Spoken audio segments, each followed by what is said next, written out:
बहुत बहुत शुक्रिया। आगे बढ़ते एक और बड़ी अपडेट आप तक पहुंचा दे। भारत में कोरोना केसों की संख्या 1200 के पार हो चुकी है। तो ये बड़ी अपडेट कोरोना से संबंधित आप तक पहुंचा रहे। कोरोना से अब तक 12 लोगों की मौत हो गई है। तो कर्नाटक यूपी में कोविड से पहली मौत का मामला सामने आया। तो वहीं महाराष्ट्र में सबसे ज्यादा 5 लोगों की मौत की खबर आई। तो दिल्ली एनसीआर की बात करें तो वहां पर भी कोरोना के खतरे की घंटी बज चुकी है। नोएडा में कोरोना के 3 नए केस सामने आए हैं। कुल एक्टिव मामलों की संख्या बढ़कर अब 19 हो गई है। तो कोरोना मरीजों में 11 महिलाएं और 8 पुरुष शामिल है। तो स्वास्थ्य विभाग ने लोगों से फिलहाल अपील की है, मास्क और सैनिटाइजर इस्तेमाल करने की अपील, भीड़भाड़ वाली जगहों से दूरी बनाने की अपील की है। वहीं बुजुर्ग और बच्चों को सतर्कता बरतने की सलाह भी दी है।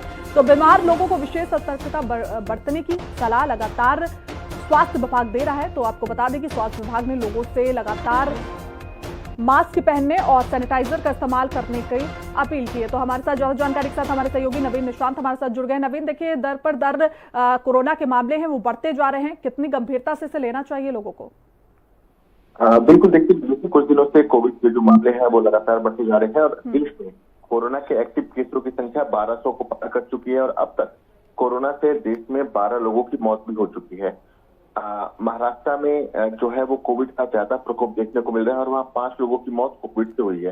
इसके अलावा केरल और तमिलनाडु में भी कोविड के मामले लगातार सामने आ रहे हैं। और दिल्ली की बात करें तो दिल्ली में भी कोविड पॉजिटिव मरीजों की जो संख्या है वो 100 को पार कर चुकी है और दिल्ली में भी जो कोविड है उसके प्रकोप लगातार बढ़ा है। तो निश्चित तौर पर कहीं ना कहीं जो सोशल डिस्टेंसिंग होता है और जो खुद को सैनिटाइज रखना लोगों को वो करना चाहिए, क्योंकि कोविड अभी के समय तेजी से बढ़ रहा है। खासकर महाराष्ट्र, दिल्ली और कुछ दक्षिणी भारत के जो राज्य हैं वहां पर लगातार कोविड बढ़ रहा है। और जो विशेषज्ञ हैं वो भी इस बात में जानकारी दे रहे हैं कि सोशल डिस्टेंसिंग और भीड़ भाड़ वाली जगहों से दूरी बनाकर लोगों को रखनी चाहिए, तभी कोरोना से बचाव है। हालांकि विशेषज्ञों का यह भी कहना है कि जो कोविड के मामले हैं उसमें तेजी से बढ़ोतरी तो मिल रही है, लेकिन इसकी जो मारक क्षमता है वो बहुत कम है, यानी घबराने वाली बात नहीं है। लेकिन निश्चित तौर पर कोविड के मामले एक बार फिर से बढ़ रहे हैं और लोगों को निश्चित तौर पर सावधान रहने की जरूरत है।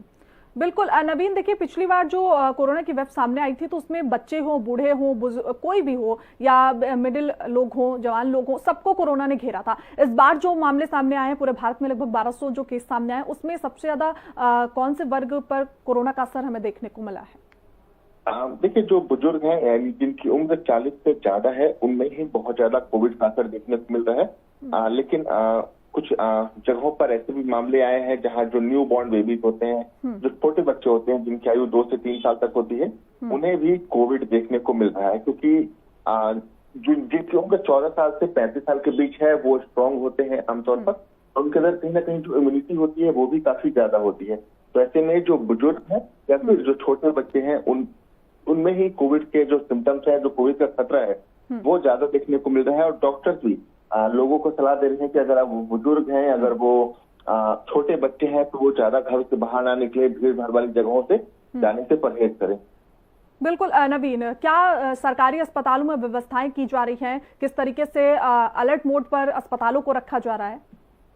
बिल्कुल, देखिए सभी अस्पतालों को अलर्ट मोड पर रखा गया है। जो ऑक्सीजन प्लांट्स हैं उन्हें रिवाइव किया जा रहा है, क्योंकि जब कोविड की लहर आई थी तो उस समय ऑक्सीजन की कमी हो गई थी। तो कई दिल्ली के या फिर भारत के कई सरकारी अस्पतालों में बड़े बड़े ऑक्सीजन प्लांट लगाए गए थे जहां ऑक्सीजन भी सप्लाई की जा सके। इसके अलावा आईसीयू बेड्स और वेंटिलेटर्स को भी ठीक किया जा रहा है। और निश्चित तौर पर अलग अलग जो राज्य सरकार है वो अलग अलग हॉस्पिटल्स को निर्देश दे रहे हैं कि जो व्यवस्था है वो बना के रखी जाए, क्योंकि जब पिछली कोविड की लहर आई थी तो उस समय भी हॉस्पिटल्स में तैयारी की गई थी और इस बार वैसी स्थिति ना हो इसके लिए हॉस्पिटल्स में भी जो सभी तैयारियां हैं वो मुकम्मल की जाए। MP लाइव टीवी आपको रखे अपडेट, सच जो हम आपको बताएंगे।